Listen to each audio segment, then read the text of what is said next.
Cloudy with a Chance of Meatballs, written by Judi Barrett and drawn by Barrett.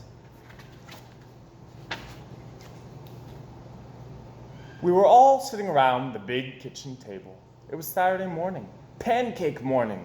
Mom was squeezing oranges for juice. Henry and I were betting on how many pancakes we could each eat. And Grandpa was doing the flipping. Seconds later, something flew through the air, headed toward the kitchen ceiling, and landed right on Henry. After we realized that the flying object was only a pancake, we all laughed, even Grandpa. Breakfast continued quite uneventfully. All the other pancakes landed in the pan, and all of them were eaten, even the one that landed on Henry. That night, touched off by the pancake incident at breakfast, Grandpa told us the best tall-tale bedtime story he'd ever told. Across an ocean, over lots of huge bumpy mountains, across 3 hot deserts and 1 smaller ocean, they lay the tiny town of Chew and Swallow. In most ways, it was very much like any other tiny town. It had a main street lined with stores, houses with trees and gardens around them, a schoolhouse, about 300 people, and some assorted cats and dogs. But there were no food stores in the town of Chew and Swallow. They didn't need any. The sky supplied all the food they could possibly want. The only thing that was really different about Chew and Swallow was its weather. It came 3 times a day, at breakfast, lunch, and dinner. Everything that everyone ate came from the sky. Whatever the weather served, that's what they ate. But it never rained rain. It never snowed snow. And it never blew just wind. It rained things like soup and juice. It snowed mashed potatoes and green peas. And sometimes the wind blew in storms of hamburgers. The people could watch the weather report on television in the morning, and they would even have a prediction for the next day's food. When the townspeople went outside, they carried their plates, cups, glasses, forks, spoons, knives, and napkins with them. That way, they would always be prepared for any kind of weather. If there were leftovers, and there usually were, the people took them home and put them in their refrigerators in case they got hungry between meal times. The menu varied. By the time they woke up in the morning, breakfast was coming down. After a brief shower of orange juice, low clouds of sunny-side-up eggs moved in, followed by pieces of toast, butter and jelly sprinkled down for the toast, and most of the time, it rained milk afterwards.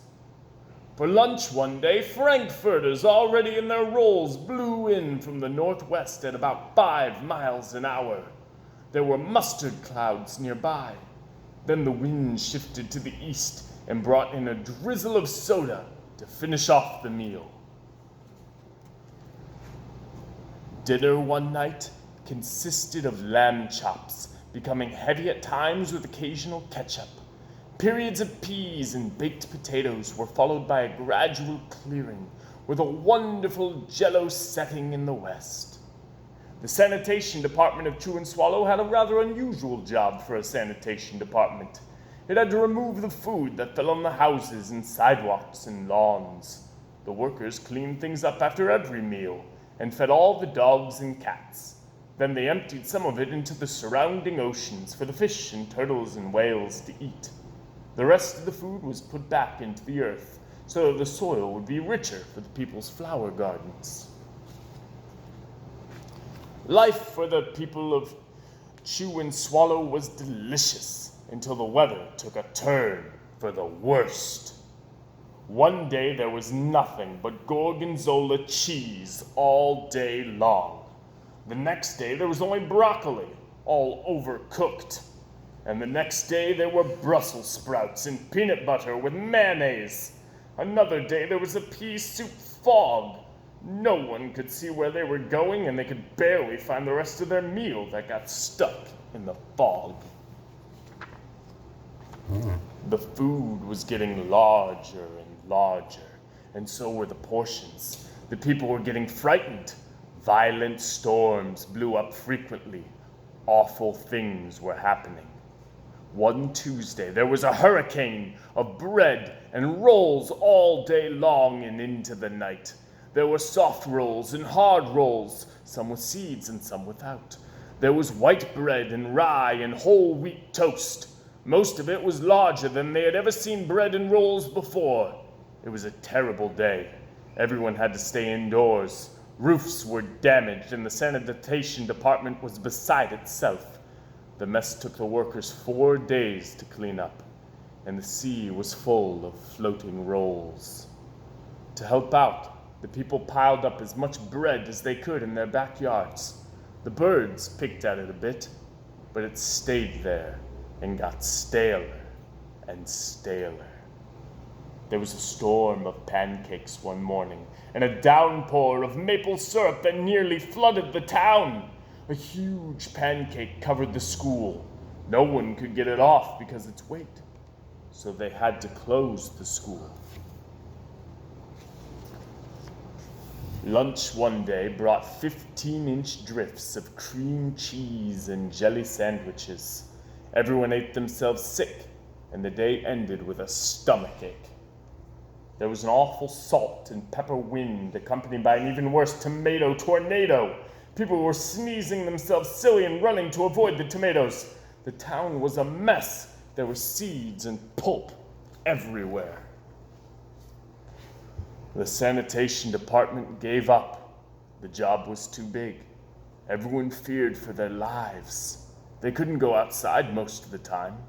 Many houses had been badly damaged by giant meatballs. Stores were boarded up, and there were no more school for the children.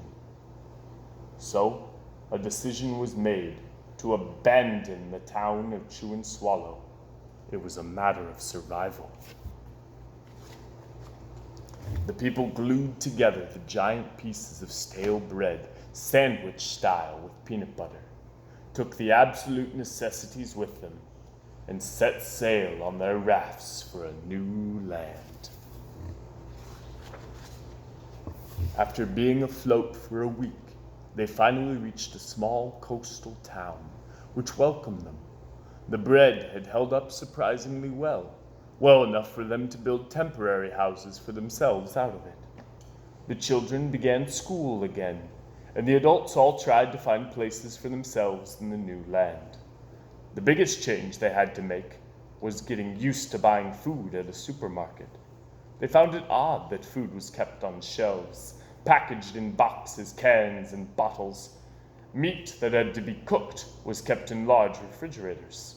Nothing came down from the sky except rain and snow. The clouds above their heads were not made of fried eggs. No one ever got hit by a hamburger again. And nobody dared to go back to Chew and Swallow to find out what had happened to it. They were too afraid. Henry and I were awake until the very end of Grandpa's story. I remember his goodnight kiss. The next morning we woke up to see snow falling outside our window. We ran downstairs for breakfast and ate it a little faster than usual so we could go sledding with Grandpa.